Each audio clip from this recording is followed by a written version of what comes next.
ni jawaadu abshiir ni milkaa'ama ni dabarsaa jedhanii na jajjabeessaa turanii gooftaan koo bara jireenya keessan haa eebbisu.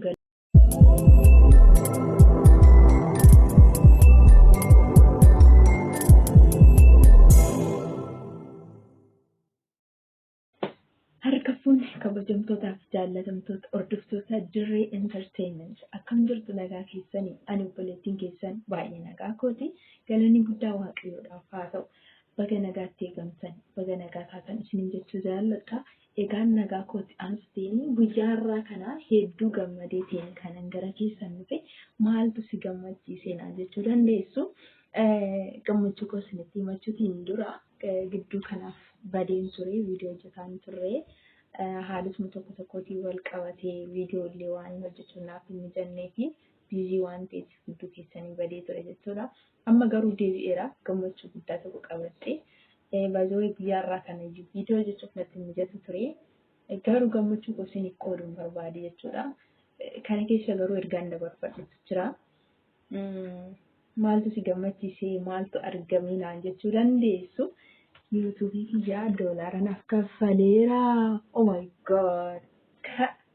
Kan akkas si gammachiisee naan jechuu dandeessu. Injattu.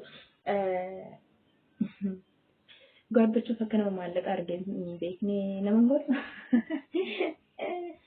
Egaa gammachuun kootii maallaqa argachuu qofa osoo hin taane dadhabanii gaafa dadhabbii ofiitiin walitti ba'an yookiin dadhabbii ofiitiin wal arganii baay'ee nama gammachiisa jechuudha. Anaanis kan na gammachiise isa kanadha malee maallaqa argachuu kumati. Maallaqa argachuun akkuma jirutti ta'ee ilmi namaa tokko hin hojjeta hojii hojjetu sanarraatiin maallaqa argata maallaqa sanaatiin immoo jireenya isaa gaggeessa. Haa ta'u garuu ilmi namaa tokko jireenya isaa keessatti tattaaffii inni godhu yookiin immoo imalli inni jireenya isaa keessatti deemsisu suni dadhabee namni sun dadhabbii isaa gaafa galma gahuuf yookiin milkiidhaan gaafa wal argu hedduu gammachiisa nama jechuudha. Kanaatiif inni nani gammadillee kanaafidha. Kanatti aansutiin maqaan chaanaala kootii jijjiiramee ture gara Dirree Entertainmentiitti jechuudha. Dirree Entertainmentiitti maaliif jijjiiramee jedhanii namoonni na gaafatan jiraachuu danda'u. Dirree Entertainment kun kaayyoo mataa isaa qabateetudha kan dhufaa jiru. Kaayyichi kunis wanta dhuunfaa fi irratti osoo hin taane karaa sooshaal miidiyaa kanaati wantoonni nu barsiisan kan nu gorsan gadda ta'uu danda'u gammachuu ta'uu danda'u muudannoolee seenaalee garaagaraa ta'uu danda'u akkasuma immoo hojiilee tola ooltummaa tokko tokko irratti hojjechuudhaaf walumaa galatti obbolootaaf irratti hojjechuufidha karoorri yookiin immoo kaayyoon chaanaala kanaa jechuudha. Kanaaf maqaan isaatiillee kan jijjiirame kanammoo qofaa qoqqoban godhu osoo hin taane gargaarsa keessanidha. Isinillee akka ittiin gargaarsanii chaanaala kana subscribe gochuutiin akkasuma share gochuu dandeessanii share naa gochuutiin cina koo dhaabadhaa isin jechuutiin jaalladha. Egaa guyyaa irraa kana chaanaaliin koo akkuma isin jedhe $1 naa kaffalee miti. Haa ta'u garuu isteeppii jalqabaa tarkaanfadhee jira jechuudha. Sana gidduutti hedduun dadhabe. Garbachuuf hedduun dadhabe. Tarii ammanan dadhabe kan nama dadhabsu natti fakkaata hojichi.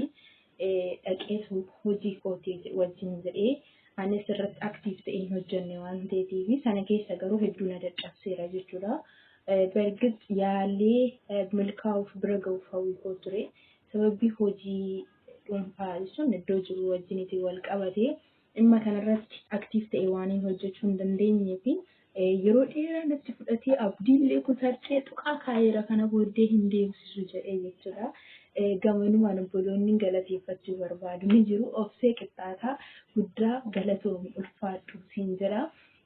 Baay'ee na gorsitee turte, baay'ee na jajjabeessitee turte, qixxaantee kiisii jimmaati. Baay'ee galatoomi ulfaadhu siin jechuu jaalladha.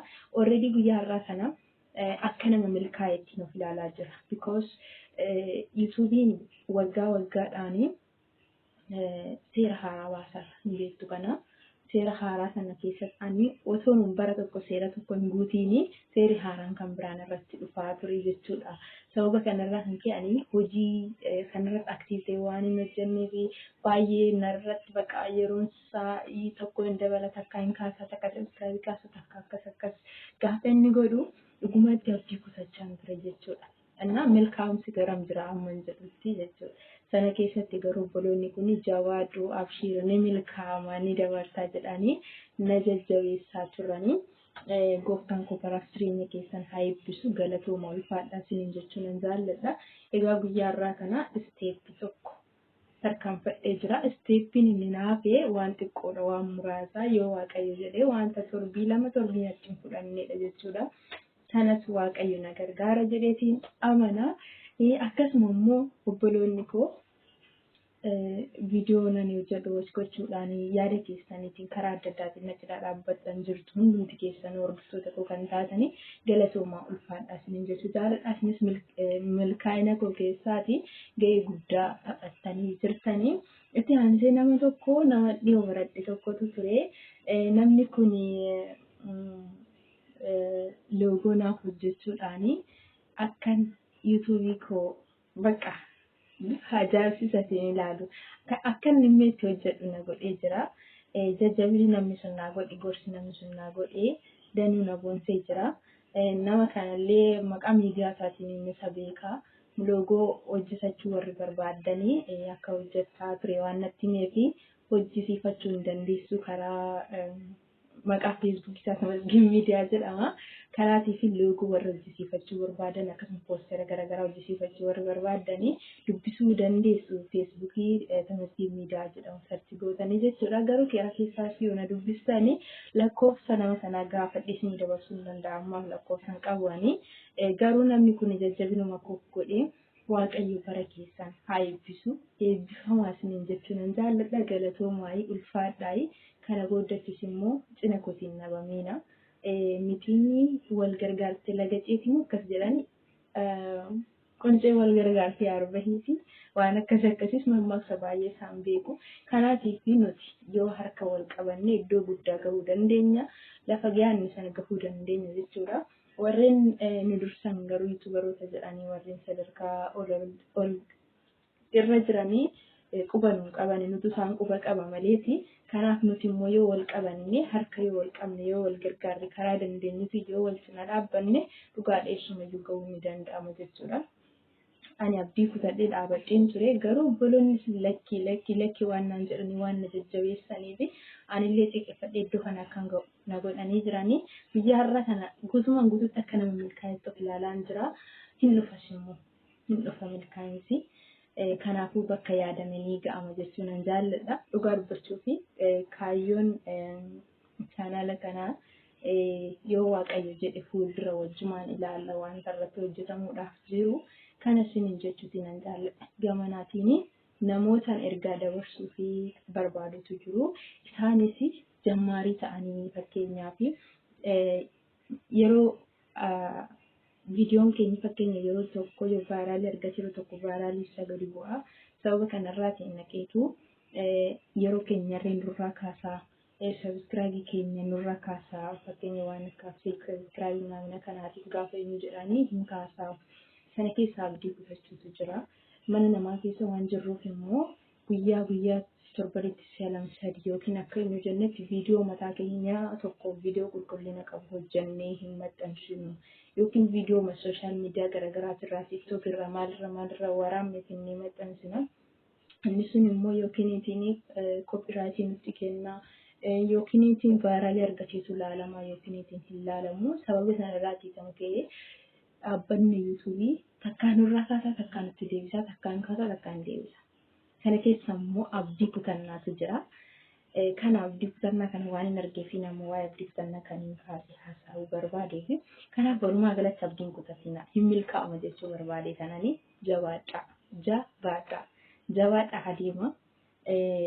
Egaa wanti hundumtuu obsa nama gaafata. Kanaafuu akka koofsan fixatiinaa isiniin jedha. Anillee obboloota kana argadhee akka carraa obboloota kana argadhee tarii namni bira jira jiraachuu dhiisu malaan beeku. Obboloonni kun otoo nan jajjabeessan ta'eeti lakkii inni ga'ama bara sonaan hin jedhan ta'eefi tuqaan kaayee dhaaba ture jechuudha. So kanaatiif isaan baay'ee nama milkaa'uu keessatti guddisee galateeffadhuudha. Akkasuma viidiyoo adda addaa hojjechuudhaan kan na gargaaranis jiranii isaanis baay'ee nama galateeffadhuudha. Milkaa'ina koo keessatti gahee guddaa taphatanii jirtu walumaa galatti. Kanaaf maaliif inni jechuu barbaadeen tarii namni muuxannoo qaburraa namaaf qooda. Muuxannoo qaburraa namaaf qooda. Golaan kun immoo muuxannoo ofii isaaniitii qabanirraa hojii isaaniitirraa waan naa qoodanii fi namni isinitti dhiyaatan suni waa'ee yuutuubii kanaa wajjiniitiin rileeshinshiipii nama hin qabne yookiin immoo walitti dhufeenya nama hin qabne waa'ee yuutuubii kanaa infoo nama hin qabne yoo ta'ee fi gabaabumatti gaafa isin tuqaa keessanii dhaabachuuf jettanii isin dhaabsisuu danda'u jechuudha.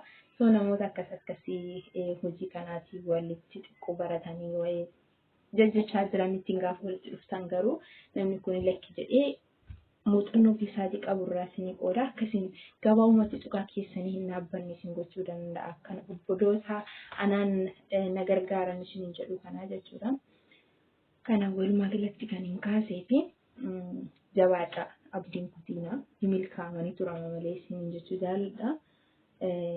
Dhugaa dubbachuu fi nama irratti aktiiv ta'ee yeroo hundatti bilisummaadhaan hojjetee waggaatti hin fudhatu. Anatti waggaa 3 lakkoofsiseera already. Anatti lakkoofsise malee nama irratti aktiiv ta'ee hojjetee fi waggaatti hin fudhatu jechuudha. So kanaatiif jabaadhaa isin jechuun nan jaalladha. Wanti kamiyyuu immoo haga yaalametti, haga hojjetametti, haga xiyyeeffannoon itti laatametti ni milkaa'ama jechuudha. Kanaaf kana fakkaata gammachuun kun ni har'aa'e. Gammachuun kun ni har'aa kana fakkaata. Kana ergaan kiyyeessuun jechuun jaalladha jabaadhaa walumaa galatti. Jabaadhaa imalli gara fuulduraa isiniin jedha. Chaanal koo ammas irra deebiidhaanii subscribe godhaa. Subscribe warri hin goone jechuudha. Annaati share naa godhaa. Yaada qabdan komentii jala naa kaa'aa. Itti fufna imalli gara fuulduraati. Kana isiniin jechuun jaalladha. Thank you.